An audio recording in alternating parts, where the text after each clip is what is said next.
Assalamualaikum warahmatullahi wabarakatuh. Saya Meira. Di sini saya akan membacakan buku You Do You: Discovering Life Through Experiment and Self-Awareness, karya Alexandro Ruby. Buku ini berisi 5 bab yang terdiri dari 233 halaman. Kali ini saya akan membacakan bab pertama dari buku ini. Bab ini berjudul Bertemu dengan Diri Sendiri. Bab ini dibagi menjadi 10 pokok bahasan. Yang pertama, pahami diri sama dengan percaya diri. Yang kedua, the story mindset. Yang ketiga, how you think like Astro Basic. Yang keempat, how you learn. Yang kelima, do you really need 10,000 hours. Yang keenam, when does your mind work best. Yang ketujuh, how well do you manage your focus. Yang kedelapan, how well do you manage your energy. Yang kesembilan, what do you value in life. Yang ke-10, how well do you know you? Are you the 85% or 15%? Bagi kalian yang ingin memberikan saran atau ingin merekomendasikan buku untuk dibaca, kalian bisa tulis di kolom komentar. Kalian juga bisa mensupport channel ini dengan cara mensubscribe channel ini dan menghidupkan lonceng notifikasi agar tidak tertinggal video-video audiobook lainnya. Dan bisa juga dengan cara like dan share video ini agar banyak orang yang bisa mendengarkan audiobook ini dan bisa mendapatkan banyak manfaat dari channel ini. Intro. Mas, gimana kalau passion gue belum menghasilkan?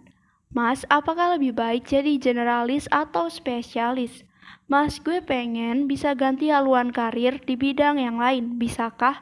Mas, gue lagi di tengah-tengah quarter life crisis, help me. Mas, gue bingung, ikigai gue apa?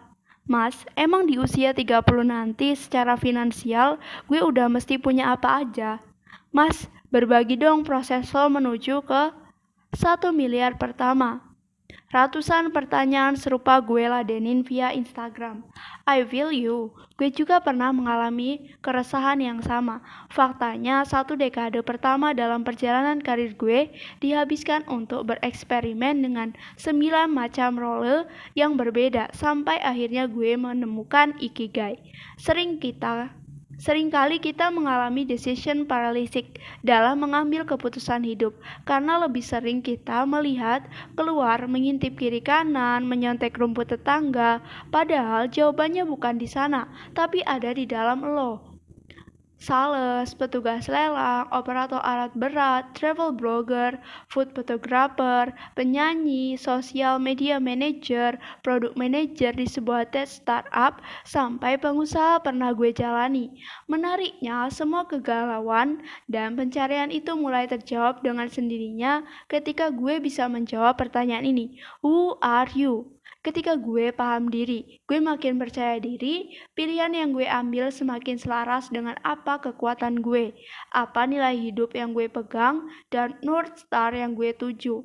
Ketika gue paham diri, maka gue menjadi semakin sadar diri. Pilihan yang gue ambil tidak seharusnya sama dengan tetangga. Meniru, membandingkan, hingga perasaan iri yang tumbuh rasanya semakin tidak ada gunanya.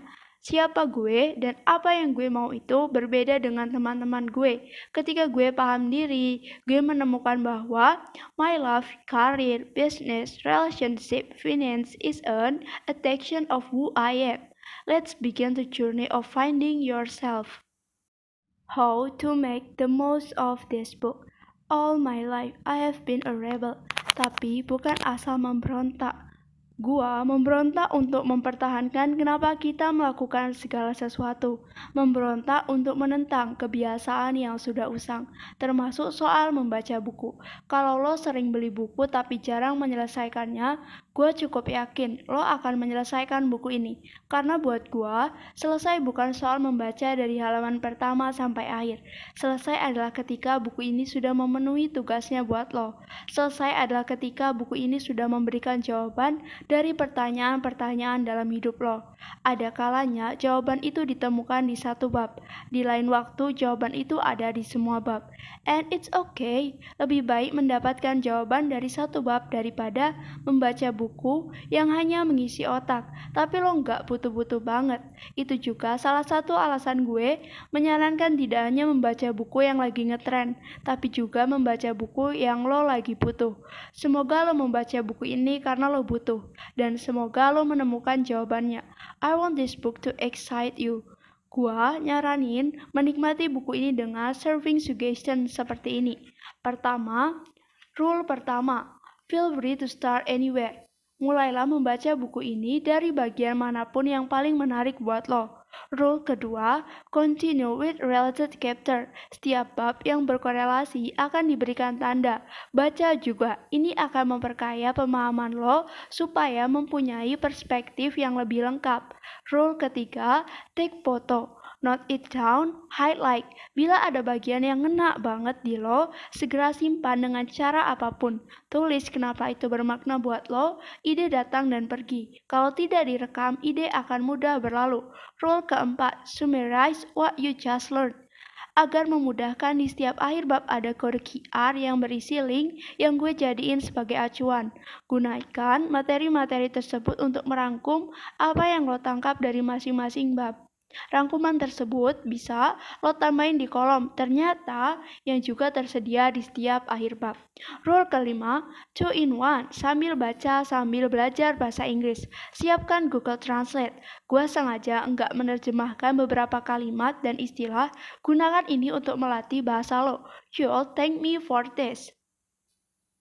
To 20 years old me, for making the most of your day, for believing in yourself and staying true to who you are and who you want to be. Oh, and happy birthday. Bab 1. Bertemu dengan diri sendiri. Your life, career, business, relationship, finance should be an insight of who you are. 1.1. Pahami diri sama dengan percaya diri. Semua pertanyaan yang muncul di back cover maupun di cover buku ini akan gue jawab langsung di bab pertama. Siap? Apapun pertanyaan tentang kegalauan hidup, karir, relationship, bisnis, keuangan, jawabannya adalah tergantung. Tergantung value, nilai-nilai kehidupan yang lo pegang, tergantung background keluarga, pola pikir dan cara lo dibesarkan, tergantung kondisi keuangan lo, tergantung tujuan hidup lo, tergantung talenta apa yang lo punya, tergantung seberapa besar daya juang lo, tergantung ini itu, banyak sekali. Tapi gue udah pernah menjalani beragam saran dari teman, mentor, bahkan rekan bisnis. Verbatim gue praktikin, ada yang sesuai, ada yang tidak. Lantas salah siapa? Salah mereka? Belum tentu. Bisa jadi saran yang sama, walaupun gak sesuai di gue, bisa berhasil di kasus orang lain. Ini hipotesis gue yang pada akhirnya terbukti. Jawaban yang lo cari akan bergantung pada seberapa lo paham diri. Walaupun pertanyaannya sama, jawaban lo gak akan pernah sama dengan teman sebangku di kuliah atau bahkan dengan kakak dan adik kandung lo. Pahami diri, kenali diri, atau bahasa kerennya self-awareness menjadi semakin penting di generasi yang terlatih oleh media sosial untuk membandingkan diri sendiri dengan orang lain. Kadang kita lupa bahwa belum tentu kita akan menikmati makanan bintang 5 yang sama, pengalaman liburan Eropa yang sama, pekerjaan mentereng yang sama, sneakers hype yang sama, atau bahkan tipe Instagram husband yang sama. Karena di balik makanan dan liburan itu ada kerja keras yang mungkin nggak sanggup kita lalui. Di balik pekerjaan yang wow, ada tanggung jawab yang mewajibkan 12-14 jam kerja. Bahkan tidak jarang mengambil porsi di akhir pekan juga. Apakah kita semua rela dengan pengorbanan itu? Apakah kita semua siap dengan tekanan seperti itu? Terus, siapa gue untuk menyuruh lo berhemat, ngelarang lo koleksi sneakers, kalau ternyata lo adalah YouTuber sneakers. Lo butuh itu untuk konten. Bisa jadi setiap konten yang lo tayangkan nantinya bisa membayar sneakers itu dengan sendirinya. Misal dari pendapatan iklan atau kerjasama dengan brand. Tergantung. Semakin lo paham diri, semakin mudah lo ngejawabnya. Mengenal diri menjadi sebuah exercise yang semakin perlu diasah oleh generasi yang lebih sering teralihkan denting notifikasi. Seberapa sering kita menjenguk diri sendiri dengan jujur mengakui kekurangan dan kekuatan kita. Seberapa sering kita mereview secara mandiri cara kita berpikir, cara kita belajar, cara kita memaknai waktu, cara kita mengelola energi, atau bahkan cara kita bekerja di waktu yang produktif. Seberapa sering kita sadar memetakan di mana kita sekarang untuk menentukan seberapa jauh kita ke mimpi atau ke tujuan hidup kita. Dengan melihat ke dalamlah kita mengurangi kompleksnya hidup, menyambung titik-titik yang tadinya terlihat acak. Ketika itulah bahagia hadir, ketika identitas kita selaras dengan apa yang kita kerjakan. Mengutip Mark Watney, botanis yang berhasil menumbuhkan sayuran di Mars dalam film The Martian. Kalau lo mau science the shit out of this, mari, berbagai riset sudah membuktikan bahwa orang-orang dengan self-awareness yang baik cenderung lebih percaya diri dan kreatif. Kalau kita mengenal diri dengan baik, kita akan membuat keputusan yang lebih baik dalam hidup, mempunyai hubungan yang lebih kuat, dan juga lebih efektif dalam berkomunikasi. Bagian ini yang paling seru buat gue. Bahkan, riset menunjukkan bahwa self-awareness bisa membawa orang mendapatkan lebih banyak promosi dan pekerjaan, menjadi pemimpin yang lebih baik, dengan tim yang lebih bahagia, dan perusahaan yang lebih profitable. Self-awareness is one truth. It's a delicate balance of two distinct, even competing viewpoints. What self-awareness really is and how to cultivate it. Tasha Eurich, Harvard Business Review. The self-rating of leadership behavior tended to be inflated in conversation to subvert the needs ratings, but the more successful others were less likely to inflate their self-described leadership behavior. Courage of Self and Others Leadership Rating of Novel Authors for Understanding Successful Performance Banner M. Bass versus D. Yamarino International Association of Applied Psychology. With how self-awareness people could not take the perspective of others, exercise self-control, produce creative accomplishment or experience pride and high self-esteem, self-awareness and cognitive procession, self-awareness and cognitive procession revisiting the human dilemma. Paul J. Sylvia Mauren, Euberian, Guilford Journal. The first step to becoming emotionally intelligent is to become as self-aware as possible. Self-awareness and organizational performance in the Nigerian banking sector. Atuma Okpara, Akwu M. Denwin, European Journal of Research and Reflection in Management Science. People who are highly self-awareness are better able to use their instinct to guide them to better decisions. Self-awareness in personal transformation, Nancy S. K. Handbook of Personal and Organizational Transformation. Sayangnya tidak ada satupun dari kita yang terlahir sepaket dengan buku panduan untuk menjalani hidup. Untuk itu, gua akan mengajak lo berpetualang mengenal diri menggunakan pikiran dan hati. Harapan gue di kali berikutnya kita bertemu, lo bisa bilang gue siap bertualang. Apapun persimpangan yang gue temui, apapun pertanyaan yang gue hadapi, gue bisa menjawab dengan lebih percaya diri karena gue paham diri. Success is liking yourself, liking what you do, and liking how you do it. Maya Angelou. 1.2 The Story Mindset. Berhenti sejenak, jauhkan diri dari segala macam gangguan. Seandainya lo sekarang lagi galau di antara dua pilihan karir. Skenario A, lo suka banget berani nyebut ini passion lo mulai bangun skillnya dan mulai kelihatan ada duitnya. Tapi ini akan membutuhkan leap of faith untuk pindah dan membelokkan karir. Skenario B, ini adalah pekerjaan lo selama 2-3 tahun terakhir, duitnya udah aman banget.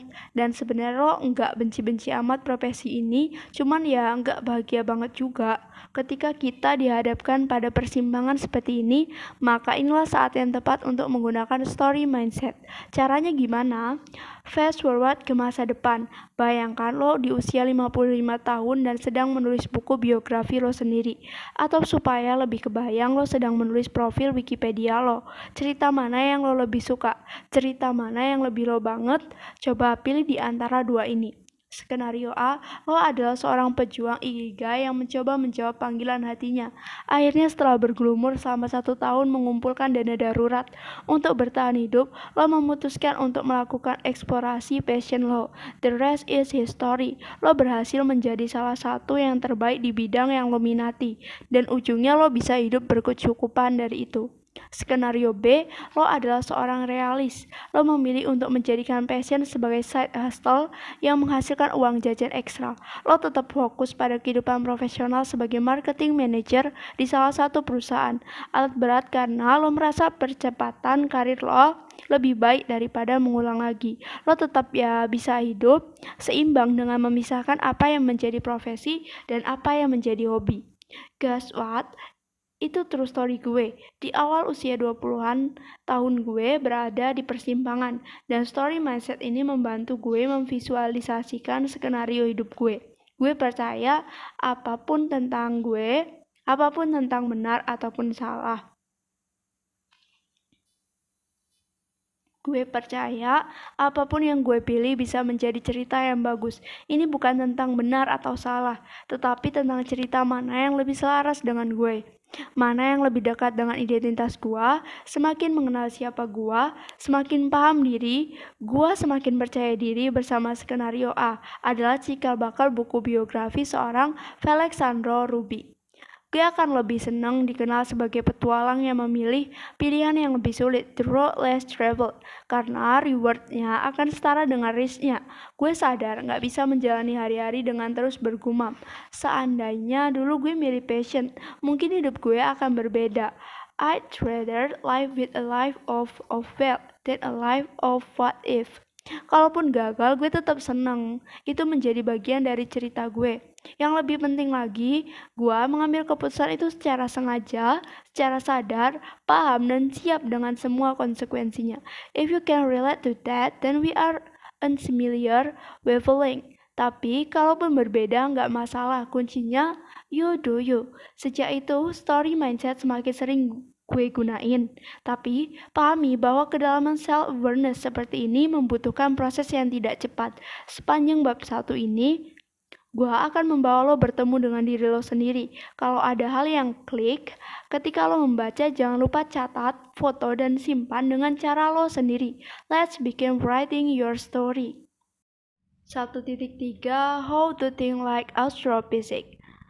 Disadari atau tidak, dalam hidup ada 3 macam kebenaran. Pertama, personal truth, kebenaran pribadi. Kedua, political truth, kebenaran politik. Yang ketiga, objective truth, kebenaran objektif. Gue belajar ini dari Neil deGrasse Tyson, astrofisikawan favorit gue yang juga memimpin Hayden Planetarium di New York. Dan satu-satunya orang yang bisa menjelaskan dengan baik dan seru kenapa Pluto dipecat dari daftar 9 planet dalam tata surya kita. He is then smart and influential. Memahami perbedaan ketiganya akan menjadi pintu gerbang kita untuk lebih kritis ketika mencerna atau membagikan informasi. We will get to that later. For now, let me clarify each one of them. Personal truth adalah kebenaran yang sangat dipengaruhi oleh personal bias kita masing-masing. Bisa jadi karena cara kita dibesarkan, latar belakang keluarga, agama, dan kepercayaan. Political truth adalah sesuatu yang kurang akurat tapi diterima oleh publik sebagai kebenaran. Karena pengulangan yang sering, contoh kalau gua tanya siapa penemu bohlam, kebanyakan akan menjawab Thomas Alva Edison. Tapi kalau saja kita mau kritis dan mengulik sedikit via Google, kita akan menemukan catatan sejarah kalau Thomas bukanlah penemu pertama bohlam. Faktanya adalah Joseph Swan yang lebih dulu dan bahkan mencatatkan patennya di Inggris pada 1878 sebelum Thomas Alva Edison. Mereka sempat berseteru sampai akhirnya memutuskan bekerja sama dan membentuk Edison Swan United, salah satu produsen bohlam terbesar pada masanya. Don't stop there. Coba cari di sekeliling kita, apalagi yang selama ini kita anggap benar, tapi sebenarnya termasuk kebenaran parsial yang tergolong dalam kategori ini. Objective truth adalah kebenaran yang biasa dibuktikan secara ilmiah, bisa diuji berkali-kali, dan memberikan hasil yang sama. Ini yang selanjutnya bisa kita sebut sebagai fakta. Setiap dari kita mempunyai bias kita masing-masing. PR kita adalah menyadari bias itu. It's okay kalau kita percaya Tuhan Yesus adalah juru selamat atau Muhammad adalah nabi terakhir. Sebagai negara yang memberikan kebebasan dalam memeluk agama, ini adalah hak dari semua orang. Yang menjadi masalah adalah ketika kita menggunakan personal truth untuk sesuatu yang seharusnya diselesaikan secara objektif dengan sains. Masalah-masalah dunia seperti apakah bumi bulat atau datar, bagaimana mengurangi penyebaran COVID-19, ini adalah ranah objektif truth, bukan personal truth. Uji sains telah membuktikan berkali-kali kalau bumi bulat dan COVID-19 bisa dikurangi penyebarannya dengan pemakaian masker secara ketat. Yang lebih berbahaya adalah ketika kita memaksakan personal truth kita, walaupun objective truth telah membuktikan mana yang benar dan salah. Lebih dari itu, kita bahkan bisa melupakan kenyataan dan menganggap pemikiran kita lebih superior dari orang lain, atau ekstrimnya, kaum gua lebih superior dari yang lain. Nazi Jerman adalah salah satu bentuk nyata personal truth yang melenceng. Mereka merasa lebih superior dari bangsa lain di dunia. Dengan 6 juta korban The Holocaust, gue rasa sudah cukup jelas bagaimana kita perlu mengatur cara berpikir kita. Kali berikutnya lo ngobrol dengan teman-teman lo, berbagi perspektif dengan rekan-rekan kerja lo, personal truth, political truth, dan objective truth. Yang lebih penting lagi dalam proses pemecahan masalah ketika berada di persimpangan, sadari 3 kebenaran ini.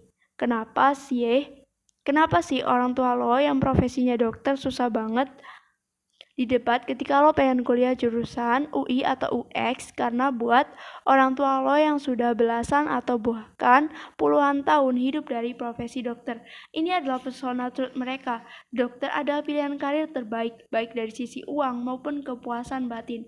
Diskusi akan sulit menemukan solusi kalau lo ikut berargumen di level personal truth saja ketika lo bilang enggak passionate dengan kedokteran itu. Personal truth lo enggak ketemu, ajak objective truth ke dalam diskusi. Cari data penghasilan tertinggi orang-orang dengan skill UI atau UX. Bisakah menyamai atau bahkan lebih dari profesi dokter? Cari cerita dokter-dokter yang berpindah karir karena justru menemukan kebahagiaan di profesi lain. Niscaya diskusi lo akan lebih kaya dan argumen lo akan lebih kuat serta bisa diterima. Ini baru satu cara memaknai 3 kebenaran ini. Masih banyak aplikasi lain dalam hidup. Coba cari dalam buku ini bagaimana gue menggunakan dan menyeimbangkan personal truth, political truth, dan objective truth. 1.4 How you learn. Berapa banyak buku yang udah lo baca? Berapa banyak isi buku yang lo ingat? Dan berapa banyak yang lo praktikan dan benar-benar impactful di hidup lo?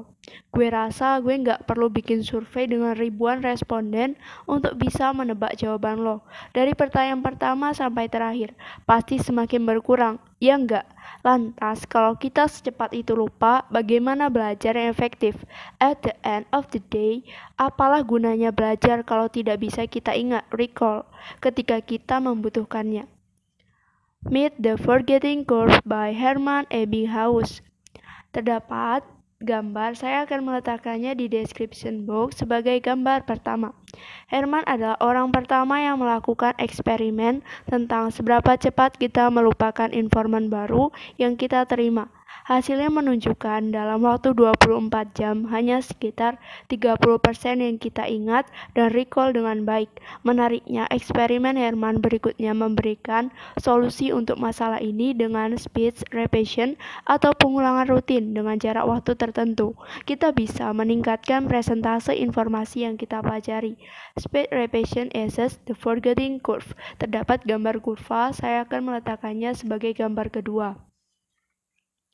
Riset lain yang dilakukan oleh Universitas Waterloo mereplikasi eksperimen Herman yang membuatnya menjadi lebih praktis untuk para pelajar. Yes, that means you and me. Terdapat gambar kurva ketiga, saya akan meletakkannya di description box juga. Tes ini dilakukan berdasarkan kuliah 1 jam. Di hari pertama menerima informasi. Kita akan menampung 100% hal-hal yang kita ingat dari kuliah tersebut. Di hari kedua, kalau tidak mengelola informasi itu lebih lanjut, tidak membaca kembali catatan, tidak merenungkannya lagi lebih dalam, kita akan kehilangan 50% sampai 80% informasi itu. Di hari ketujuh, ingatan kita akan lebih jauh berkurang dan bahkan di hari ke-30 hanya tersisa 2% sampai 3%. Solusi dari mereka yang terbukti efektif adalah ambil waktu 10 menit untuk mereview ulang semua informasi yang lo catat. Risetnya menunjukkan bahwa ingatan lo bisa kembali ke 100%. Lalu lakukan pengulangan ini secara rutin seminggu kemudian. Lo hanya perlu 5 menit untuk recall informasi yang sama. Ini membuktikan keberhasilan teori speech repetition Herman. Namun lebih dari mencatat, mengulang, dan mengingat kembali, gue belajar untuk memahami cara gue belajar. Dari pengalaman gue, ini memudahkan dan mempercepat proses belajar itu sendiri. Setiap dari kita dilahirkan berbeda dan punya cara belajar yang berbeda pula. Metode FARC menyederhanakan ini menjadi 4 cara belajar.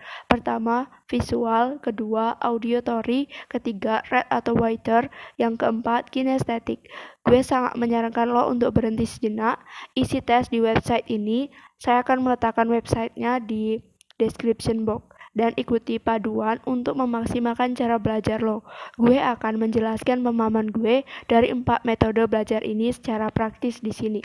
Buat lo yang visual seperti gue, kecenderungan lo adalah pertama, lebih baik mengingat informasi yang divisualisasikan dalam bentuk grafik, diagram, dan sejenisnya. Begitu juga ketika lo menjelaskan isi pikiran lo.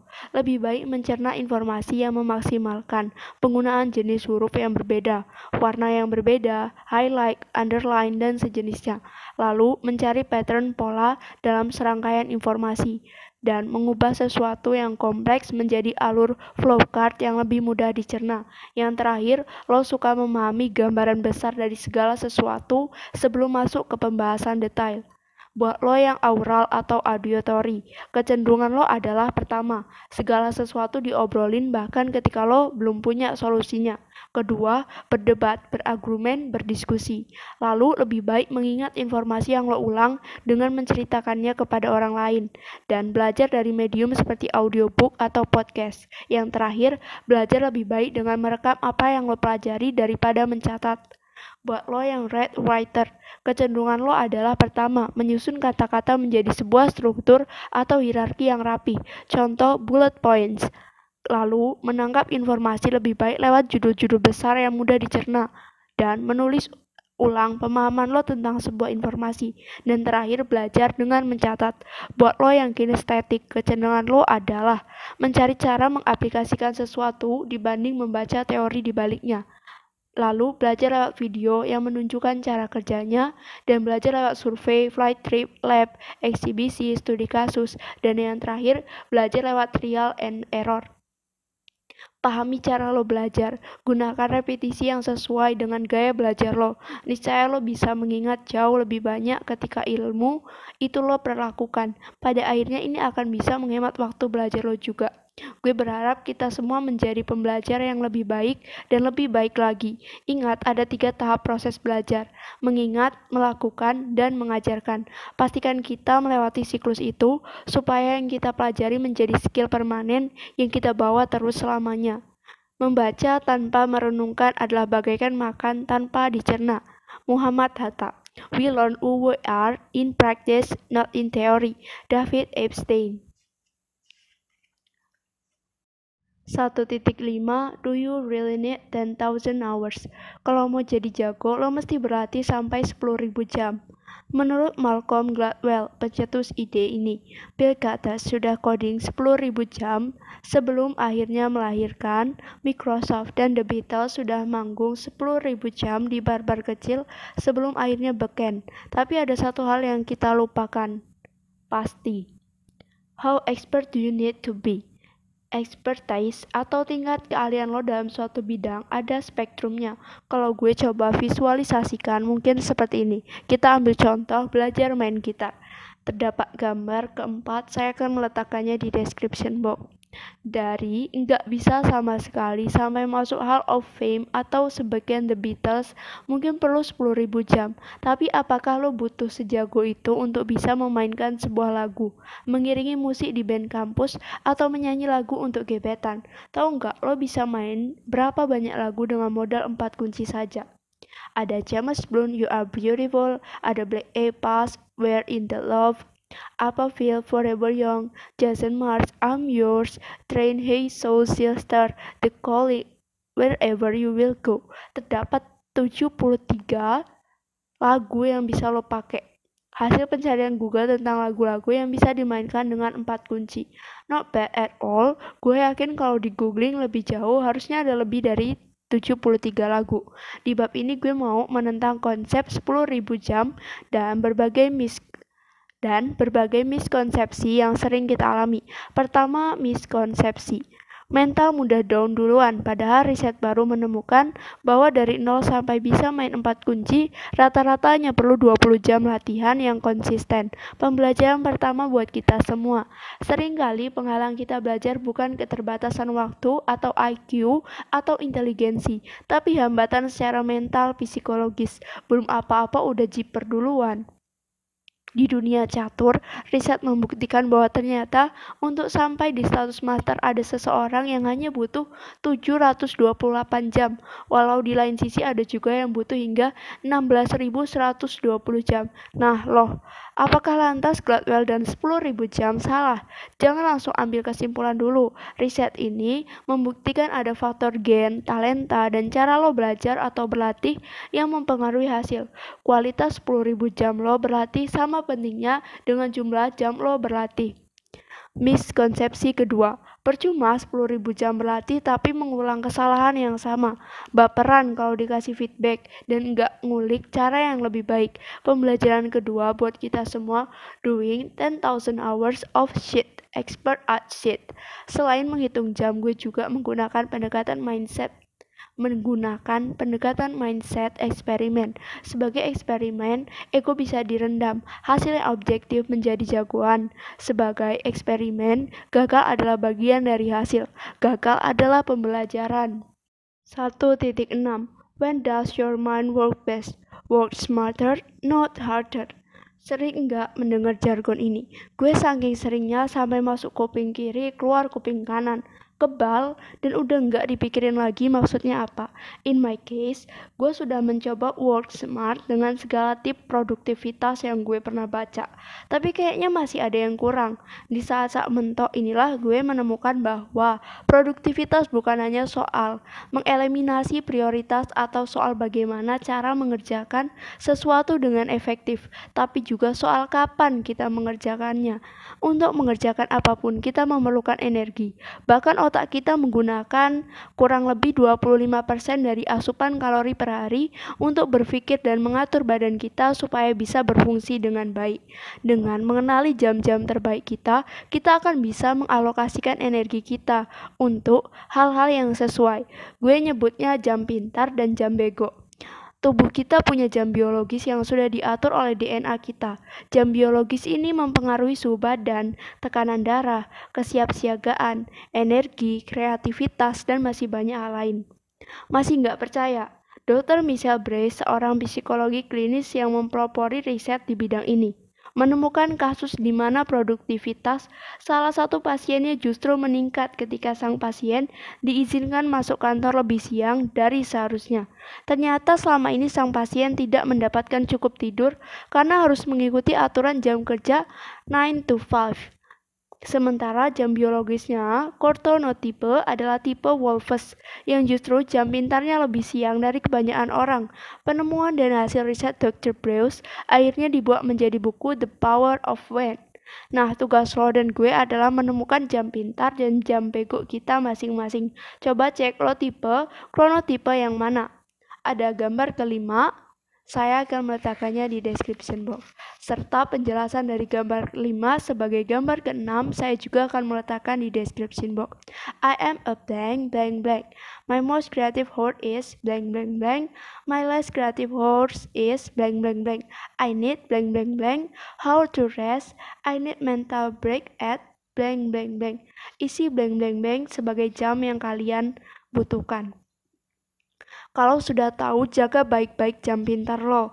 Gunain ini untuk pekerjaan yang membutuhkan energi lebih, bandwidth, berpikir lebih, kreativitas lebih. In my case, gue menemukan jam pintar gue di pagi hari, jam 7 pagi sampai jam 11, dan sore hari jam 2 sampai jam 7 malam.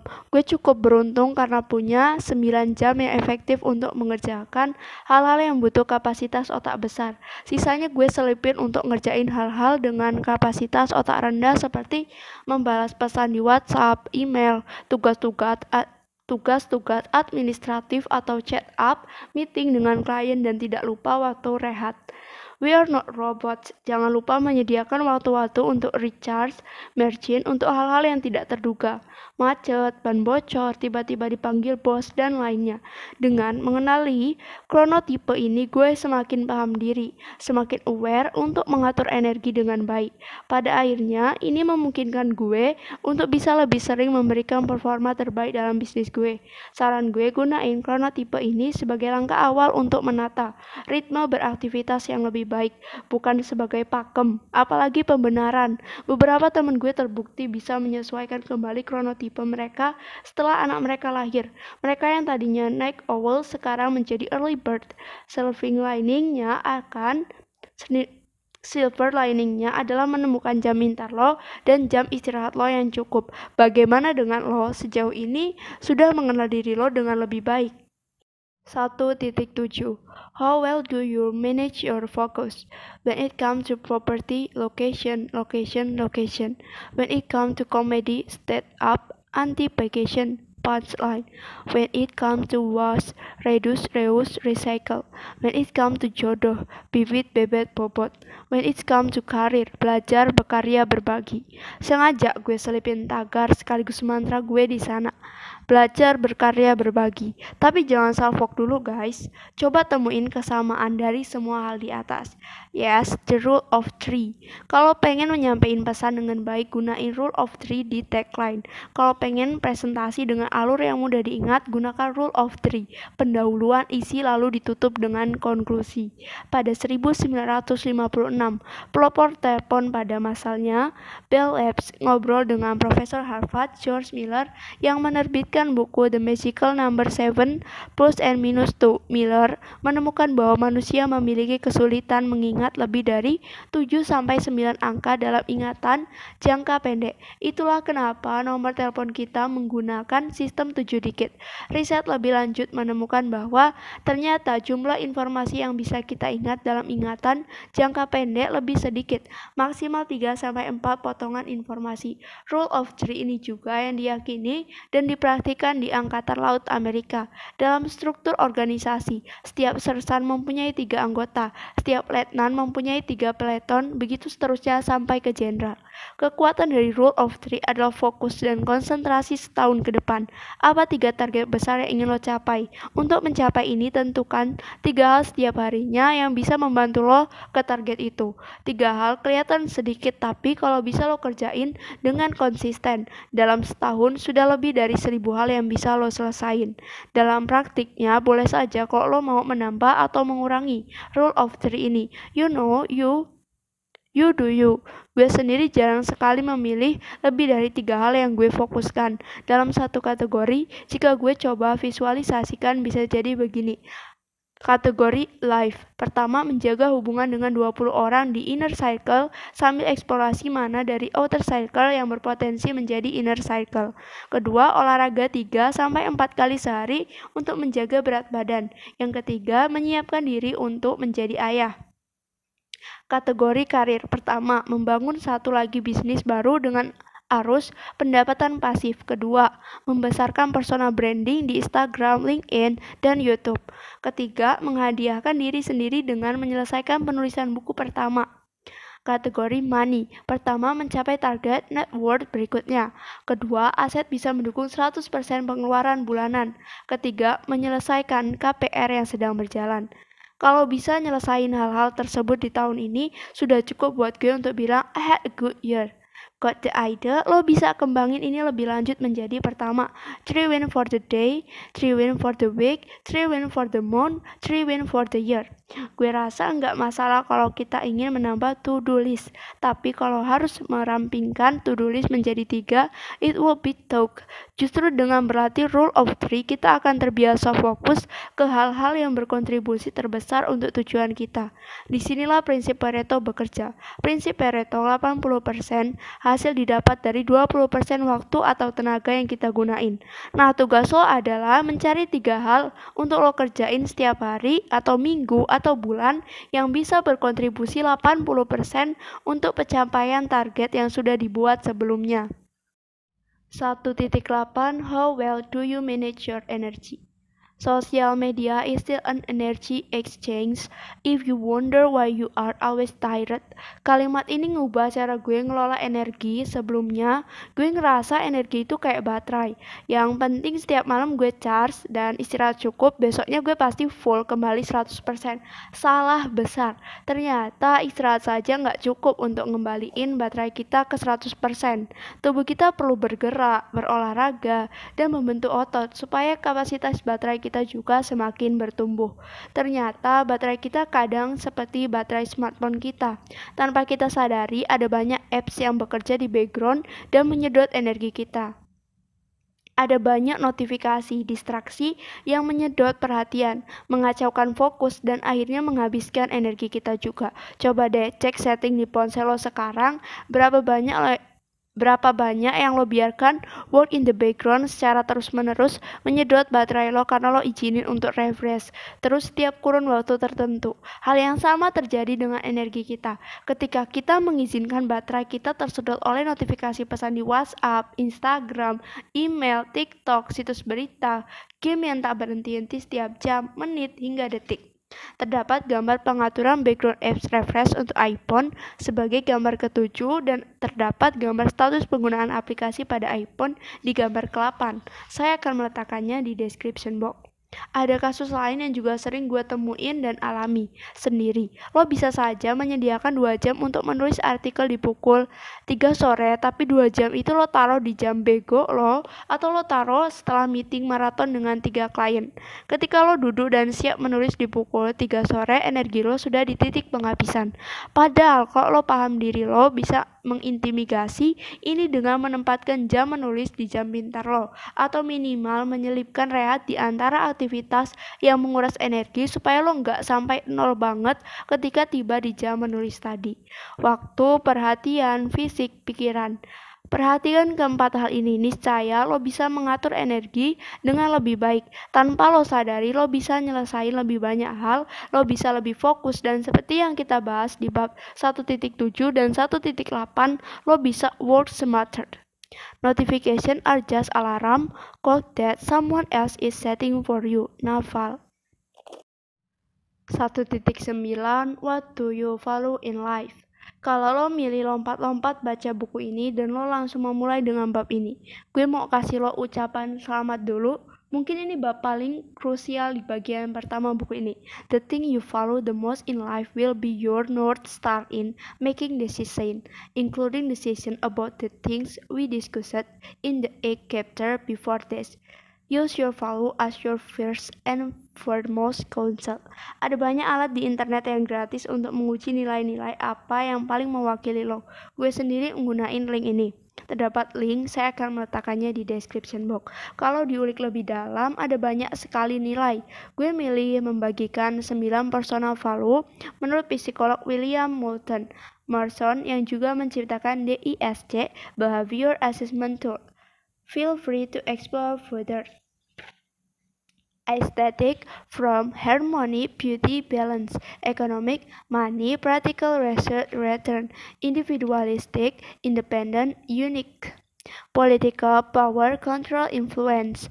Altruist, service, helping others. Regulatory, structure, order, routine. Theoretical, knowledge, understanding. Setiap orang mempunyai prioritas yang berbeda. Kalaupun punya 2 atau 3 nilai yang sama, kadarnya akan berbeda.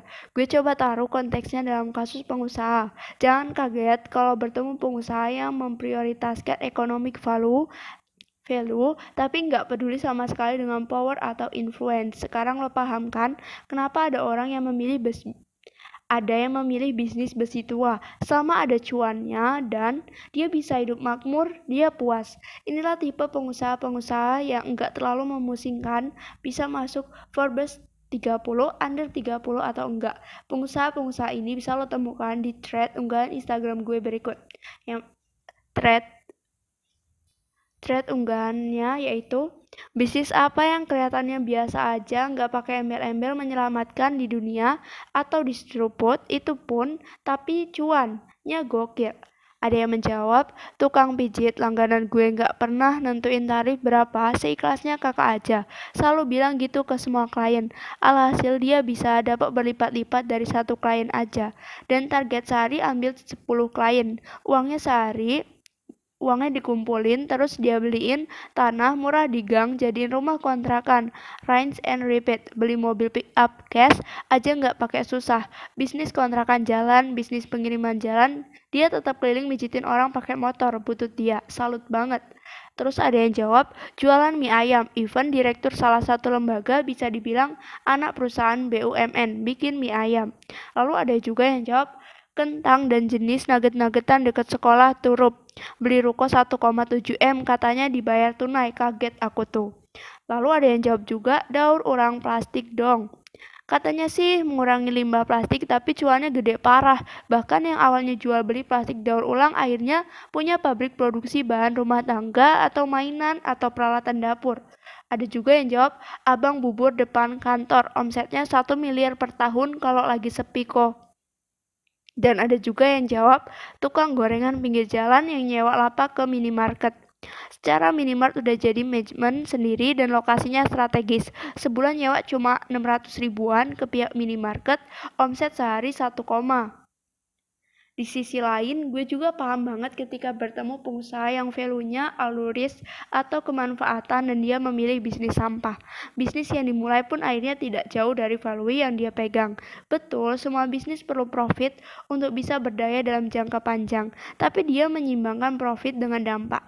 Bisnis yang dijalankannya selain menguntungkan juga bisa memberi lapangan pekerjaan bagi penduduk sekitar, sekaligus membantu permasalahan sampah di Indonesia. Begitu juga sekarang lo bisa mulai memahami kenapa ada orang seperti Greta Thunberg yang dari muda sudah mendedikasikan dirinya untuk perjuangan krisis iklim. Bisa jadi personal value-nya yang menjadi prioritasnya adalah helping others and influence. Ini juga menjadi pengingat buat sekelompok orang yang mengagung-agungkan profesi pengusaha. Seolah-olah menjadi karyawan atau profesional adalah kacung kampret.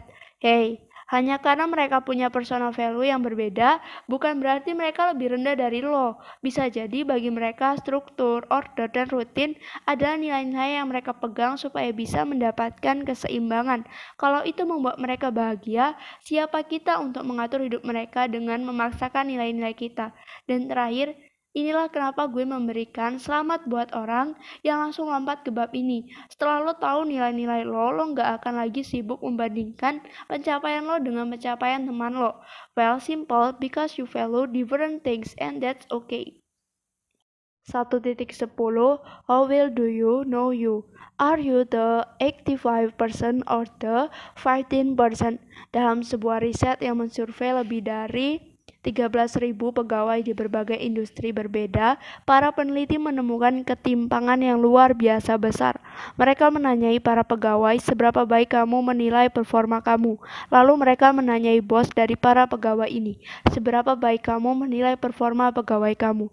Ternyata para peneliti tidak menemukan korelasi antara nilai yang diberikan bos dan nilai yang diberikan pegawai untuk dirinya sendiri. Sederhananya, hampir semua pegawai ini overrating atau underrating performa mereka. Contoh kecil dalam keseharian, kita sebagai manusia punya kecenderungan untuk mengatribusikan kesuksesan pada sesuatu yang ada dalam kontrol kita dan kegagalan pada sesuatu yang terletak di luar kontrol kita. Kalau karir kita bagus, kita bilang iya ini karena kerja keras. Kalau karir kita kurang bagus, kita bilang memang sialnya gue, dapat bos yang gak perhatian. Padahal kenyataannya segala sesuatu dalam hidup pasti ada kontribusi dari kerja keras, hal-hal yang terdapat dalam kendali kita, dan keberuntungan hal-hal yang letaknya di luar kendali kita. Dalam riset berbeda yang dilakukan oleh Dr. Tasha Eurich, ia menemukan bahwa 95% responden merasa mereka memiliki self-awareness yang sangat baik, padahal ketika dianalisis lebih lanjut hanya 15% orang-orang yang benar-benar baik self-awareness-nya. Setelah mengulik cerita dan riset di atas, berada di kelompok manakah lo, 15% atau 85%? Ini ngingetin gue pada sebuah quote, "The less competent people are the most confident in their abilities." Orang-orang yang terlampau percaya diri dengan kemampuan mereka biasanya adalah orang-orang yang justru kurang kompeten di bidangnya. Sejujur-jujurnya, kita mencoba objektif dengan diri kita sendiri. Kita tetap membutuhkan circle of truth untuk menginformasikan hal ini. Kita tetap membutuhkan feedback dari mereka untuk menemukan jarak antara apa yang kita rasa kita kuasai, perceived ability, dan apa yang benar-benar kita kuasai, actual ability. Selamat berkenalan dengan Dunning, Current Effect, dan Imposter Syndrome. Terdapat gambar grafik, saya akan meletakkannya sebagai gambar ke-9. Dunning-Kruger Effect adalah ketika kita overconfident atau overvalue diri kita sendiri. Sebenarnya skill lo nggak jago-jago amat, tapi lo ngerasa sudah jago banget. Perceived ability, actual ability. Lebih lanjut, Dunning-Kruger Effect ini menyadarkan bahwa proses belajar kita juga ada fasenya. Fase awal adalah saat-saat honeymoon, contohnya sewaktu selesai membaca satu buku tentang investasi saham. Kita seketika merasa menjadi orang yang paling tahu tentang saham. Biasanya momen ini tidak bertahan lama. Ketika kita mencoba untuk mempraktikkan investasi saham misalnya, atau ketika rugi terjadi pada emiten saham yang kita pilih, seketika itu juga kita sadar bahwa masih banyak yang perlu dipelajari. Bahwa semakin lo mendalami, semakin lo baca, berguru, bertanya, bereksperimen, semakin lo gagal dan mencoba lagi, semakin lo memahami luas dan dalamnya dunia investasi saham. Hanya lewat pengalaman yang cukuplah akhirnya lo akan bisa menemukan momen yang disebut enlightenment, di mana lo semakin bijak, paham bahwa selalu ada hal baru yang bisa lo pelajari. Terdapat gambar kurva knowledge atau skill in field, saya akan meletakkannya sebagai gambar ke-10. Dunning-Kruger Effect ini adalah cara sains mengingatkan kita untuk tidak jemawa. Di atas langit masih ada langit, dan sebagai manusia kita juga bisa salah. Di saat yang bersamaan dia juga mengingatkan bahwa self-awareness adalah sebuah proses yang berkelanjutan, terjadi terus-menerus selama kita masih hidup. Sebaliknya, imposter syndrome adalah ketika kita undervalue diri sendiri. Sebenarnya lo punya skill yang mumpuni tapi lo merasa biasa aja. Perfect ability lebih kecil daripada actual ability. Lalu di mana kita menemukan cycle of truth untuk memberikan feedback? Terdapat gambar ke-11, saya akan meletakkannya di description box. Carilah orang-orang yang berada di irisan loving reticle. Inilah cycle of truth yang perlu lo bangun. Orang-orang yang pernah berada di berbagai momen krusial dalam hidup lo. Orang-orang yang bisa melihat dari kacamata objektif, memberikan saran yang membangun, dan melakukannya untuk perkembangan lo, bukan untuk menjatuhkan.